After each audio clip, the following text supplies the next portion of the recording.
Барлықтарыңызға қайырлы күн достар, сіздермен бірге Диана. Бүгін сіздермен дәмі өте керемет шайға арналған сүзбелі бәліштің рецептісімен бөлісемін. Ол үшін видеоның соңына дейін көреміз. Ең алдымен құрғақ таза ыдысымызға жұмыртқамызды саламыз. Миксердің көмегімен жұмыртқамызды жақсылап араластырып аламыз. Өте пайдалы пирогтардың бірі, сіздерде жасап көруге кеңес беремін. Жұмыртқамыз 2 есе көлемге үлкейгенше миксердің көмегімен араластырамыз және оның үстінен електен өткізілген ұнымызды салып, миксердің көмегімен емес, осылай қолымыздың көмегімен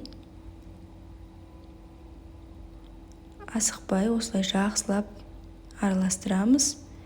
Оның үстінен сүтімізді құямыз. Бөлме температурасындағы сүт болса жақсы болады.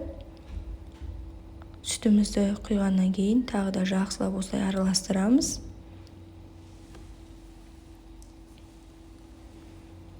Келесі кезекте сұйық майымызды құямыз.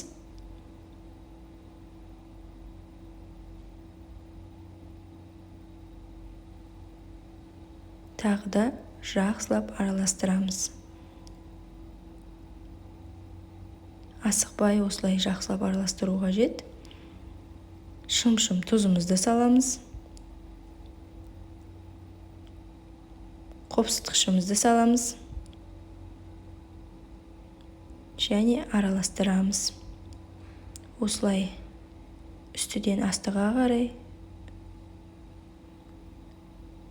бірте-бірте қайталай отырып, сұйық майымыз біздің массамызға енгенше осылай жақсылап араластырамыз. Бізде осындай масса пайда болу қажет. Жылтыр, әдемі, нәзік масса пайда болды. Енді оны табамызға құямыз.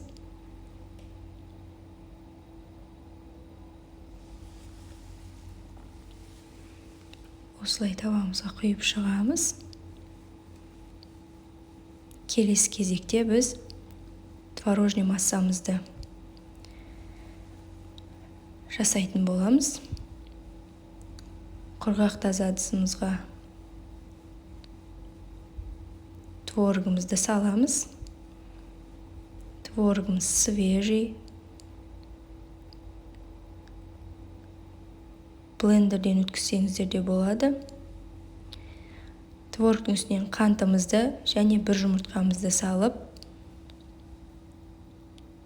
осылай жақсылап араластырып аламыз. Менде үйде блендер жоқ болғаннан кейін осылай қолымның көмегімен араластырдым. Сіздерде блендер болса, блендермен араластырсаңыздар өте керемет болып шығады. Жаңа араластырып болғаннан кейін үстінен кукурузник крахмалымызды саламыз. Тағы да жақсылап араластырамыз. Бір қалыпқа келгенше. Міне бізде осындай масса пайда болу қажет. Енді оны кондитерский мешоктың көмегімен жаңағы қамырымыздың үстіне құятын боламыз. Осындай кондитерский мешокты көп қып алып қойсаңыздар өте қажет дүние.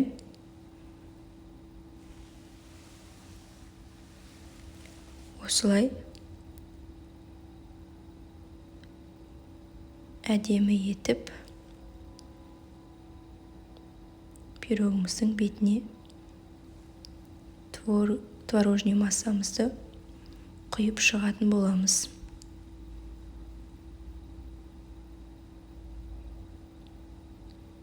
Менде творогым кішкене құрғақтау болғаннан кейін осылай құйылуы қиындап тұр. Жалпы свежий әрі сулы творог алсаңыздар өте тамаша болып кетеді. Өте оңай жасалынатын творожный, яғни сүзбелі бәліштердің бірі. Дастарханға ұсынсаңыздар, қонақ келгенде өте тамаша, оңай пирогтардың бірі. Міне біз дайындап қойдық. Келесі кезекте 180 градуста 35-40 минутқа жібереміз. Пирогымыз дайын болды. Осылай ыстық күйінде кішкене суығаннан күтіп,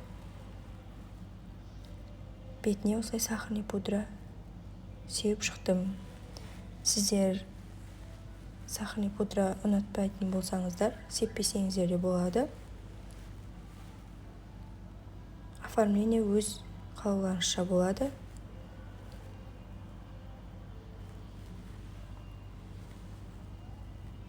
Міне осылай барлығын сеуіп шықтық. Бізде міне сүзбелі бәлішіміз дайын болды. Видеоның соңына дейін қарағандарыңызға рахмет. Сіздерде жасап көруге кеңес беремін. Кез келген қонақтарыңыздың көңілінен шығатын өте оңай пирогтардың бірі. Видео ұнаса каналыма тіркеліп, лайк басып, комментарий жазып мені қолдап кетіңіздер.